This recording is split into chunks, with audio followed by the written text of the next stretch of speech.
Percolate on a particular mix of odd and inspiring news headlines in Wendy's Coffee House. Newsmakers with a penchant for the unknown, unexplained, and unusual share their experiences with UFOs, ghost encounters, near-death experiences, and more for your own unique blend of Wendy's Coffee House Curious. And now, here's Wendy. Hey there. Busy week. Survived the eclipse. It seems like it's such a long time ago. Got some great pictures. Well, cloud pictures and a few almost eclipse pictures, because where we went, it had a little bit of an encounter at the last possible second at the moment of full totality. Of course, that was when the big cloud moved in. However, the perk was some of the pictures that my husband took right ahead of time had this little alien imprint, like a little face up in the clouds, like the ink blot test. Well, it looks like a face. So that was the highlight. Other than that, it was a beautiful day, and so, right afterwards, the deluge of rain that came through, we managed to find our way back home and celebrate that we had an alien photo. However, there were some other people who did get shots, and that's what's fun about this, is when you scope through the various shots of people who took pictures right there at the time of the eclipse, they also got, in some of those photos, a few surprises, and some of them do look like they could potentially be some kind of an unidentified object. So that was kind of fun looking through that. During the week, a miracle.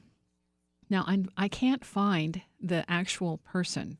The BBC has an edited monologue by Abigail Brown and talks about she has a disability, and she had this story where she went to a church very well known for it's absolutely gorgeous.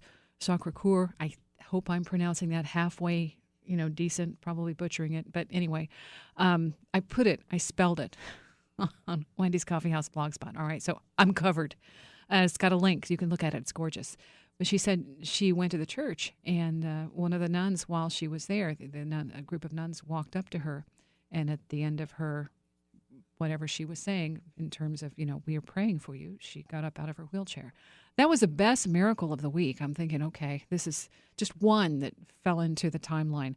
But Ghost Adventures on the Travel Channel, they've got this fabulous old school up in Idaho that they're going to be featuring. Everybody had to be quiet about it in mid-July when they were filming, so nobody would mess up the shoot. But they say that the place is haunted, and I guess it was for quite a while. The school was out of business and it was empty, and so the people who moved in, I think 2007, that they started experiencing things right off the bat. The guy who was the caretaker describes a really intense encounter, and he said, yeah, it's the ghost. So, yeah, he believes. Now, that relates, this was the time of year that we did with Elite Paranormal. I went with them to do an investigation at KU. Sigma Nu, and they wrote about it in the Lawrence Journal World. I put the link there, too, because this is, the students who live there have had these encounters, and there was a recent write-up, I think, in 2013, talking again about, what's been going on and what goes on there. And some of these old buildings are just fascinating because that's part of it. And when I was doing the research for that, I saw a note from 2013, Ariana Grande, who took a trip to Stull, Kansas, the cemetery, because it has all sorts of wonderful urban legends around that. And I've driven by for years and years, never ever given it a second thought. Well, I knew the legend, but I didn't, that was it. And since then, I've heard people who've had these interesting encounters. And then one guy who said he made the whole thing up because he was trying to get a date. And it went from there. So much that the Pope won't even fly over it because it's one of the, gates of Hell. Anyway, we don't know if that's true or not. But hey, it's a good story. So some of this stuff is so fun because this is local. It has some kind of a relation. And if you want to find out more about prairie ghosts, that's what the site is for Kansas and Missouri. The Kansan has a book, Ghosts of KU. You can check that out, too. Sigma Nu, they do have the article. We went in and did the initial exploration of the property. And one of the guys who was there, who was a handyman, had some incredible incredible stories. He was part of it. His stuff was just mind-boggling that, for one thing, that he wanted to keep showing up again. He was fascinated, though. One of the things that he experienced was that when he would take a nap, this woman's voice would say something in his ear. And he could feel, he could feel the presence, and something touched him. And that's pretty intense. But so he was just fascinated by the whole thing, and he kept showing up. He was, about as fascinating as he was scared, so it kind of equaled out. But that was interesting. And also, when we went back, there were 2 times I was in the basement there, and I wear necklaces. And each time, as a little perk, it undid my necklace. Just it's a little clasp thing that fastens, and you can't. It takes a little bit to undo it. So just as a reminder that we don't have all the answers, and sometimes it's just fun to play with those of us who don't have all the answers. This is what happens. So that was fun. The ghosts in the news, I guess, caught my attention just because of this being that time of year when we did the investigation before everybody came back to school and it was empty. So seeing that there's another one of those, that's coming up on the Travel Channel Ghost Adventures show coming up, and I don't have the date for that. If you need a little help this time of year, sometimes it's the doldrums, the dog days of summer, and then things happen, and you think, well, I just need a little perk. You can do the happiness class. 8-week course is the science of happiness, and it's free. It starts September 4th. So there you go. If life is getting you down just a little bit. In the meantime, if you want to get happy real quick, meet Hennessy, the dog who has his own room cupboard under the stairs, kind of like Harry Potter. His peeps made him a really cool room. He has little pictures of the family, and little, they're all right there in his little room, and he loves it. He loves it. So that, and then there was the animals were kind of giving a telegraph of how intense things are going to be with the Hurricane Harley. The one that was amazing to see was the dog Otis, who had a bag of food carrying it down the street. Otis, I think, looks like he was part golden, and they couldn't get a whole lot out of his owner, except, yes, he arrived home safely, and that's before the flood, so I hope they're okay. But watching him walk down, when that looked like a pretty significant, that was a big-sized doggy bag that he was carrying with him. And then the other one was the hawk. And this guy, William Brusso, posted his stuff on YouTube, so you can watch. He had like 5 or 6 YouTube videos of this hawk who landed in his cab, and people, the comments are saying, oh, that's a trained hawk, he's probably spoofing everybody. Well, it may have been a trained hawk, but it wasn't his. So he had the wildlife folks there. TWRC retrieved the hawk, and the hawk went away. But it was just, when he landed in the cab, he said he didn't want to leave. He was determined to stay, and so he took him to where he was hunkering down, and you saw pictures of the hawk, just like, yep, I'm here, I'm not leaving. So that kind of gave a clue that this is pretty intense. All right, this is an interesting story, and a whole lot more. These are the experiencers, the people who have had, and they don't like to use the word ET, UFO contact, all sorts, not just, the little gray, but paranormal also plays into this. So these are some really fascinating stories. I'm going to talk with Ray Hernandez. He's one of the guys who's the co-founder for Experiencer.org, the Dr. Edgar Mitchell Foundation for Research into Extraterrestrial Encounters. Next on Wendy's Coffee House. KCMO Talk Radio. My music decided to take a break. Okay, I have to do a quick edit. When you do a live show, you can't do this. You have to say the right word, and they don't. I think I called Hurricane Harley. Okay, that was a mistake. Harlequin. Anyway, so just in case there was, since we can't edit it, I'm going to correct it right now, just so you know. We can use Hurricane Harley another time. Actually, the guy called Harvey the Hawk named the hawk after the hurricane as he left. So anyway, my guest tonight, Experiencer.org. If you are not familiar with this is where people who have had ET contact of any kind or anomalous experiences, paranormal, unexplainable type things, have taken a survey and put their stuff into the pot, all anonymous, to give us a better idea of what might be going on with this. I wanted to talk with Ray Hernandez because I've talked with him before, and they've made progress, and there's a book coming out, and I want to catch up with what is going on now and where we are so far with this really one-of-a-kind and first-of-its-kind research that gives us a better idea of what's happening with these UFO experiencers, okay? Hey, Ray, how you doing? How are you, Wendy? I'm good. I'm glad you're available. I want to pick your brain and catch up with what's going on with the Foundation for Research here with the extraterrestrial encounters.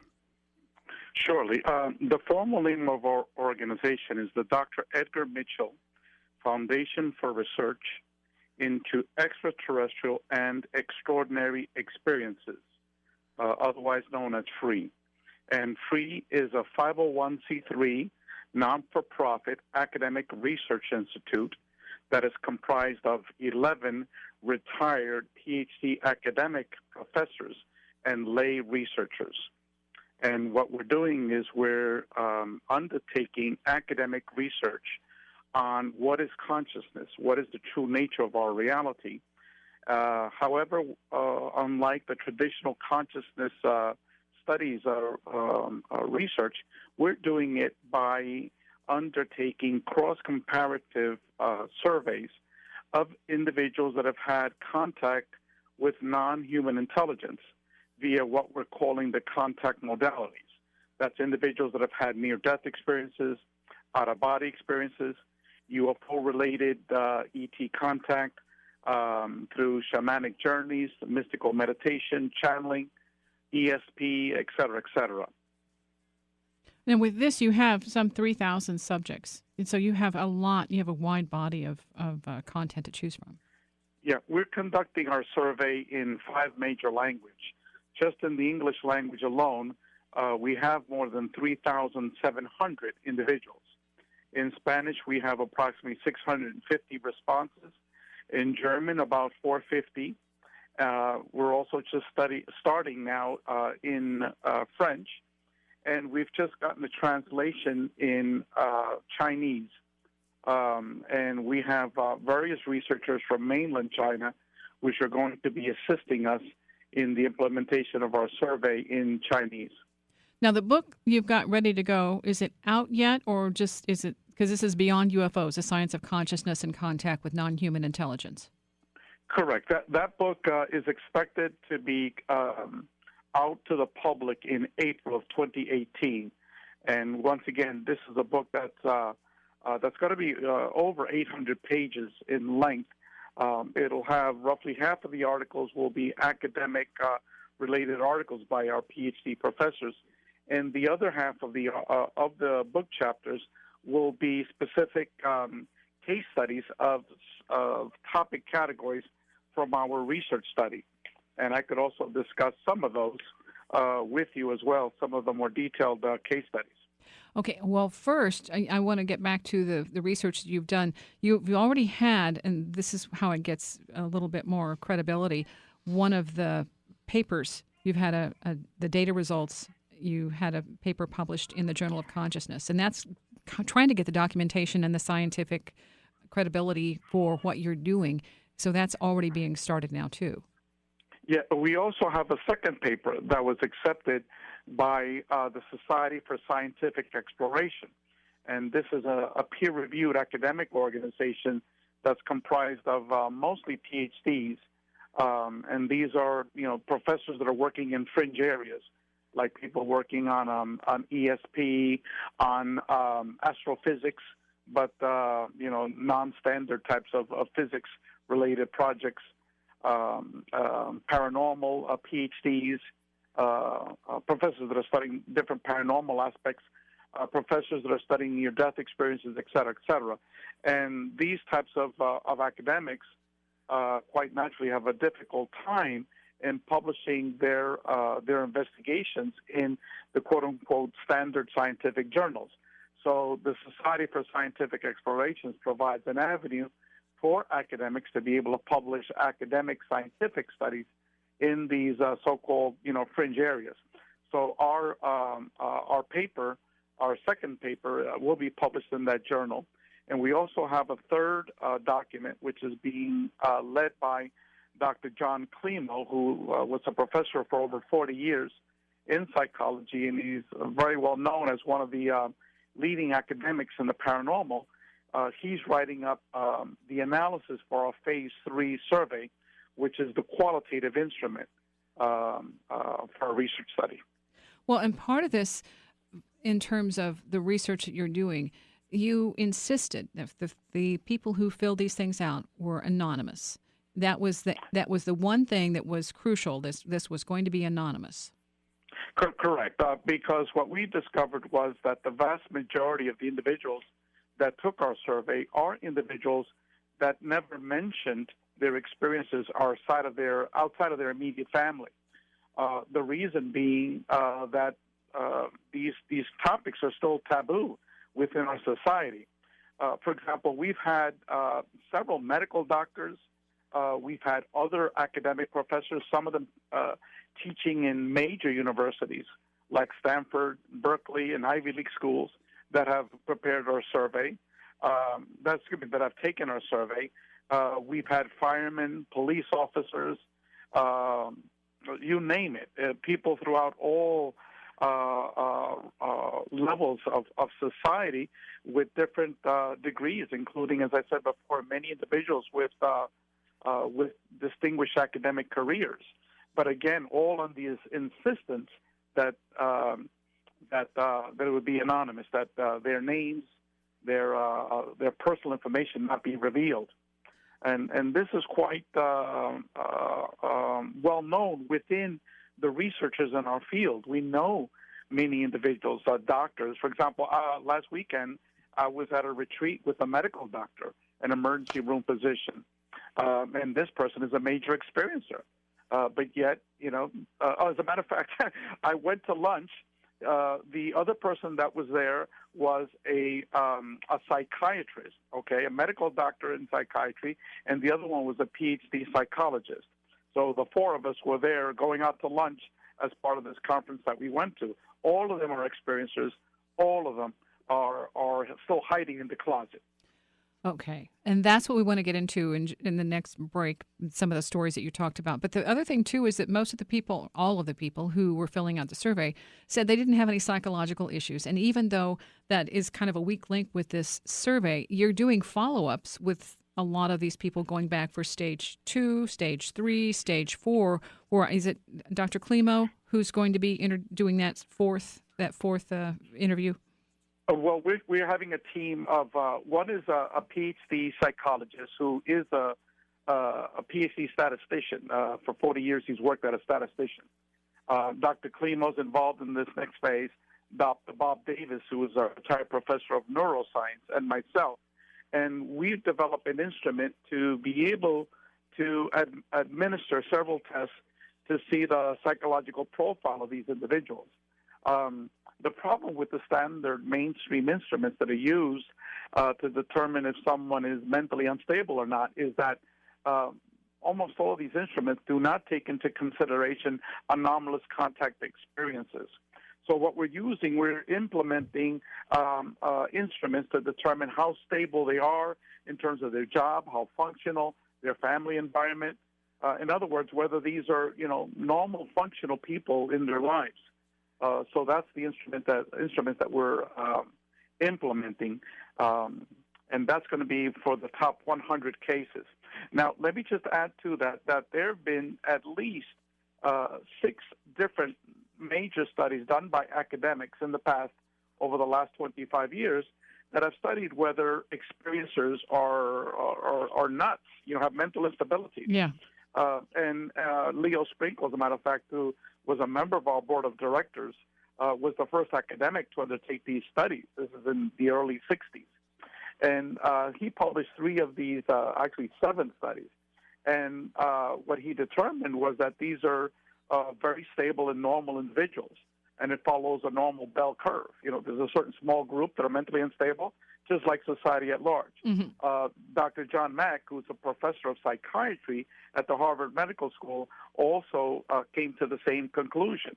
So the literature is filled with published academic research from psychiatrists and psychologists that have concluded that experiences of anomalous contact experiences are normal and mentally stable people.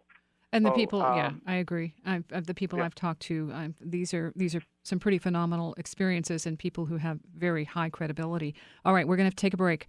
Up next, though, we're going to come back and hear some of the case studies that you have, because that's also fascinating, too. We're talking again, Ray Hernandez, and he's had his own fantastic experience. I posted that on Wendy's Coffee House, the blog, so you can check out Ray's story. We're going to steer away from that tonight because we want to get into the details of the stories that are involved in this particular study, because this is what makes you go, a lot of people are having these experiences, and these are the folks who are talking about it.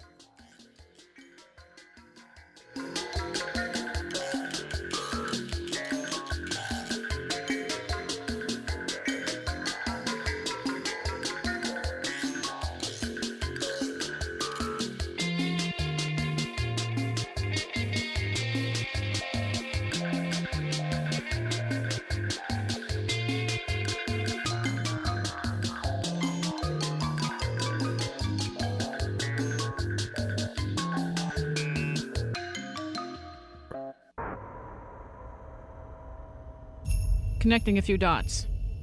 My guest is Ray Hernandez, and he is an experiencer and one of the co-founders of FREE, the Dr. Edgar Mitchell Foundation for Research into Extraterrestrial Encounters. And like I said before, he's had some experiences. You can check that out with the Disclosure Gift Project. Michael Harrell did a great job with the interview, and that's posted there. I interviewed him before as well for Conscious Living, the other show I do on Empower Radio. But with the thing tonight, so much has happened, and there's so much to cover with the recent the papers that have been released and the upcoming book, that it's nice to see the progress. And you mentioned before we went to the break, you've got some stories, some of the top ones that you can share. So I would love to hear some of the highlights of the study. Well, one of the highlights of the study that we found out was that the vast majority of these individuals that have had multiple contact experiences, they're living in a cornucopia of paranormal experiences. What we found out was that 80% of all of the 3,700 individuals that took our surveys in the English language, 80% of them have had out-of-body experiences. 37% of them have had near-death experiences. 67% have had telepathic communications with non-human intelligence. We have had 85% of these individuals have stated that their experiences have been positive. And the most important finding of all was that we administered 70 questions to see how they might have changed after these experiences. And we found out was that 85% of these individuals have undergone a profound psychological transformation for the positive. And let me just give you a couple of illustrations. Individuals that were non-spiritual all of a sudden are very spiritual. People that were religious all of a sudden are not so religious but very spiritual. People that all they cared about money, all of a sudden are non-materialistic. People that fear death all of a sudden have no fear of death. People that didn't care about their environment all of a sudden are very ecologically friendly. People before that were ogres, which is nasty people, all of a sudden the most loving people in the world, et cetera, et cetera, et cetera. We asked approximately 70 questions associated with that. So I guess in summary, the most profound were the paranormal experiences, the multiple type of paranormal experiences that people were having. And I could go into each of these details, more specific areas with you later on, and also the profound transformation that people went through after these experiences and the extremely positive nature of these experiences. See, that's a different story than we get with the alien abduction scenario. Well, the reason was because no one ever did this study before. What you had was people like Bud Hopkins or David Jacobs. People don't know David Jacobs, who has published many books on abductions. The most he has ever worked with is 200 individuals. And these are individuals that he hypnotically regressed. This is not through conscious explicit memory. Our survey only asked individuals to respond to questions based upon conscious explicit memory and not through lucid dreams and not through hypnotic regressions. because it's very easy via hypnotic regression for you to present leading questions, for you to be able to taint and slant the individual. Right. And also, this is not scientific. If you're just taking people that walk through your door and you put them in a trance to hypnotically regress them, that's not science, okay? And what we did was we advertised our survey in multiple scenarios. We posted it in over 500 Facebook sites on every 2 weeks. Consistently for over 3 years. We went on over 100 radio interviews to talk about our free survey. We actually did the interviews in multiple languages among different countries and different languages. And we have a mailing list now. It's almost 10,000 names where we're constantly sending out advertisements for people to take our surveys. So most experiences now in the English language know about what we're doing in free, and have taken our survey. So it's very, very different from getting 200 people that walk through your door and for you to hypnotically regress them. So to respond to what you just said, the reason why this is not circulating on the internet is because this study has never been done before. Well, and I like the fact that everybody who participated had to consciously say, I was wide awake, I wasn't under the influence, this is something I remember, this is the time basically, approximately that it happened, and there was no kind of extraordinary substance involved. That's huge, it's crucial. So in terms of, basically you're doing a psych evaluation on some level, trying to get people to remember this was a lucid experience, so what happened during the experience? Correct. So it's, as I said before, the internet is filled with so much disinformation and misinformation, and that information is not based upon any type of academic survey instrument or data collection at all.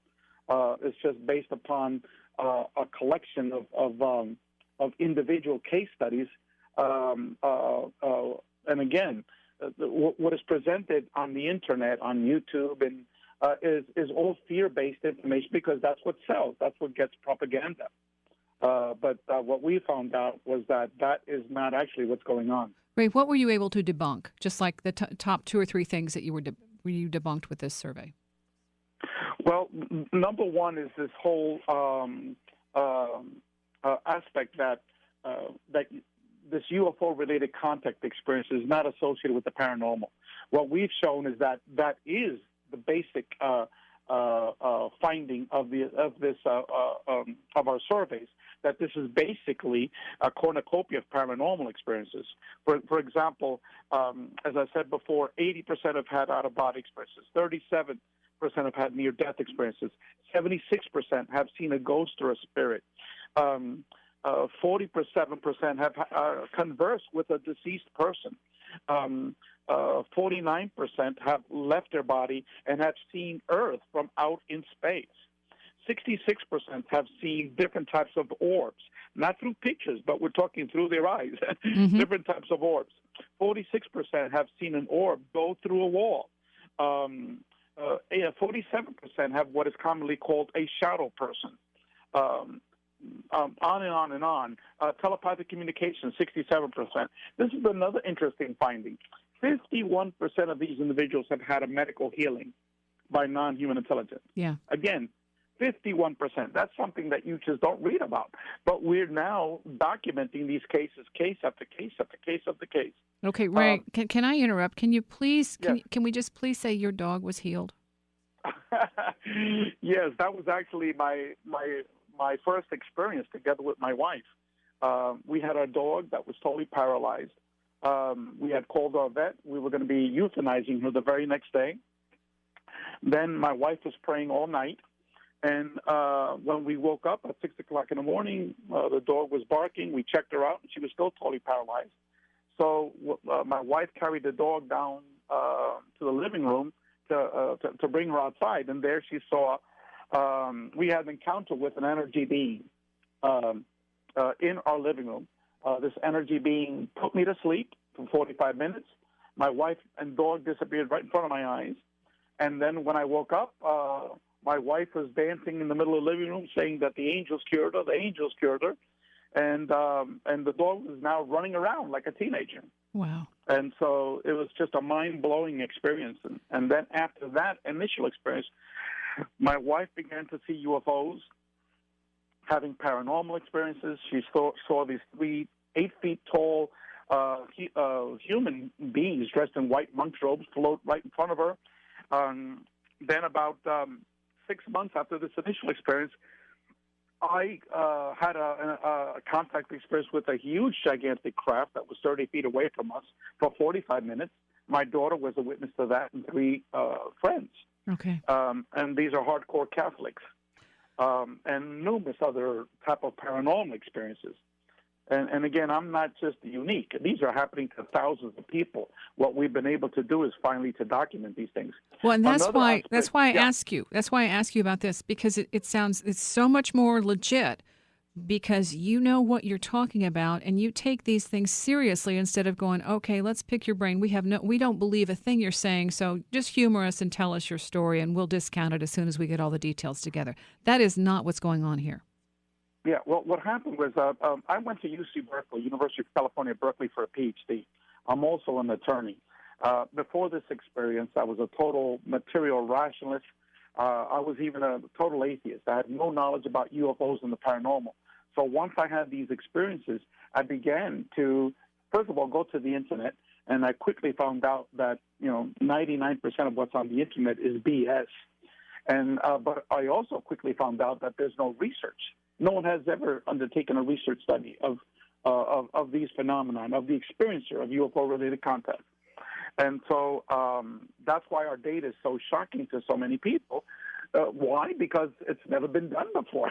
Yeah. No one knew about these things because no one ever did the study before. Okay, I will say I did the test. However, I got to the part where it was like, oh my, one more question after the other, and it's very detailed. So after, several hours in, I think, part 3, I said, I hope you have good luck with your test because I'm done. But that was it. There was so much in terms of detail that anybody who takes this test is offering that I think you have a ton of material to work with, and you're asking people to give very descriptive accounts of what they've been through, and I think that helps tremendously in having that kind of content. But you do have to be tenacious if you're filling out these surveys, and the fact that you have this many people who've gone through all that is really impressive. Well, a lot of people have said, well, how do you know whether someone is just making this stuff up? The response to that is you will have been forced to spend at least 10 hours doing all these 3 surveys to do them properly. So no one's going to be spending 10 hours to make stuff up. Absolutely. And even then, if we do have 4 or 5 or 6 people that are making this stuff up, we've had 3,700 people that have taken these surveys. Well, and not only that, you have to go back and account for. So it's not like if it didn't happen, you're not going to remember the details you're putting down here. It's a lot more intense and a lot more complicated than just saying yes or no. It's describing. Correct. Yeah, so that's I think what is so important about this is the level of information that you're digging into and asking for. I guess they'd have to be really tenacious and somehow, since it's anonymous, looking for some kind of recognition from the researcher to be able to do that. Well, the survey was developed by a team of retired academics together with researchers in this field, people like Kathy Martin, who headed up MUFON's, who's heading up MUFON's experiencer research group for many, many years. And Kathy herself is a major experiencer, authored with Sam Friedman of many, many books. Mm-hmm. Mary Rodwell, who's been probably, in my opinion, the world's leading non-academic researcher of UFO-related contact experiencers. Yeah. People like Rosemary Ellen Guiley, who has written over 60 books on paranormal experiences. These are the type of people, together with our academics, in partnership, we developed a survey. So it was done properly, it was done the right way, the methodology is there, And there's really very little that someone can try to criticize this research study. Okay, hang on just a second. Again, we're talking with Ray Hernandez. He's an experiencer and one of the co-founders of FREE, the Dr. Edgar Mitchell Foundation for Research into Extraterrestrial Encounters. I want to come back and ask you, because Dr. Mitchell came up with the quantum hologram theory of consciousness. I want to ask you to describe that a little bit when we come back. We're going to take a quick break. Okay. All right, and we're going to be back here. KCMO Talk Radio, Wendy's Coffee House.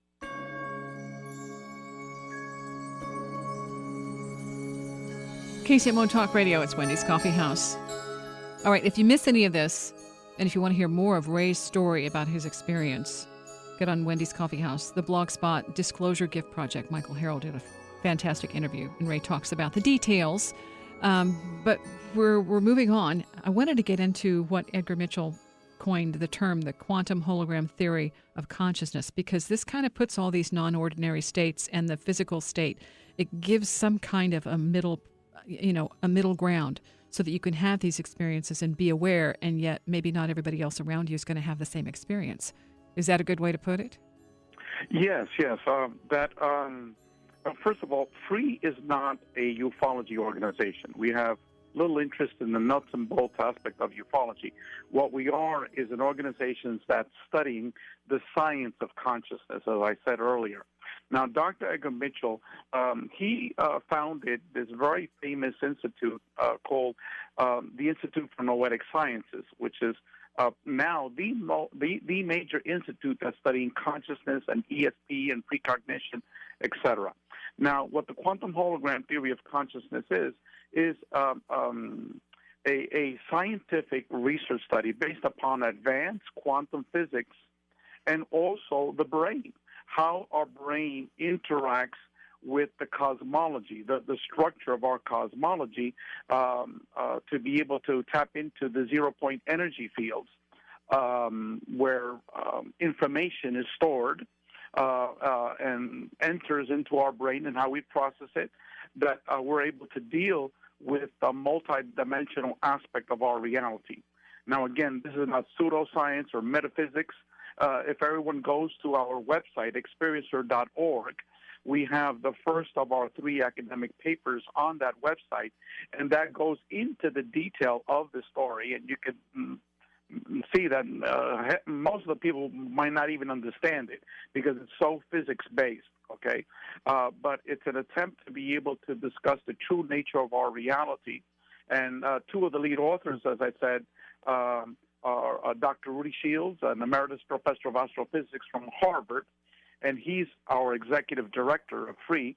We also have Dr. Claude Swanson, who received a PhD in physics from Princeton University. And plus we have Dr. Bob Davis, who's a retired professor of neuroscience. So these are, and there's 3 other academics involved here. So these are major heavyweights that are writing this up, and it's an analysis of neuroscience and advanced quantum physics that's being utilized to describe the nature of our reality, which is a holographic, multidimensional multiverse. And one last point: most of the PhD physicists that are getting their PhDs in theoretical physicists, most of them now are string theorists. Okay, now string theory has as one of its basic tenets that there are either 11 or 12 dimensions to our reality. So again, this is not metaphysics here. This is real hardcore physics. And then the rest of the majority of the PhD physicists now accept either string theory or different types of multiverse theories. But the bottom line is that the vast majority of PhD physicists now understand and accept that we live in a multiverse. But yet that information has not filtered down to, the lay reader. Well, and that's something that is, I guess, for this kind of study, is asking people to adopt a different concept of what reality is and how consciousness plays a much greater part and probably is the underlying aspect. We still can't define it, but that's what gives us our perceptions of reality. Correct. The fundamental structure of our reality is a multidimensional reality that's based upon consciousness. And that's what we're targeting. And let me just give you a very, very quick example. We're having individuals in out-of-body experiences, with near-death experiences and UFO contact experiences that are taken to other realities. They're being taken to other realities that are not contingent on space and time. We also know that physics, starting with Einstein, stated that space and time do not exist. That these are not a component to our reality. You have individuals that are being brought to other dimensions, other realities, being brought back in time, forward in time. People are interacting with a whole array of hierarchies of non-human intelligence in these multiple realities. And again, we're not just talking about some drunk guy living in a trailer park here.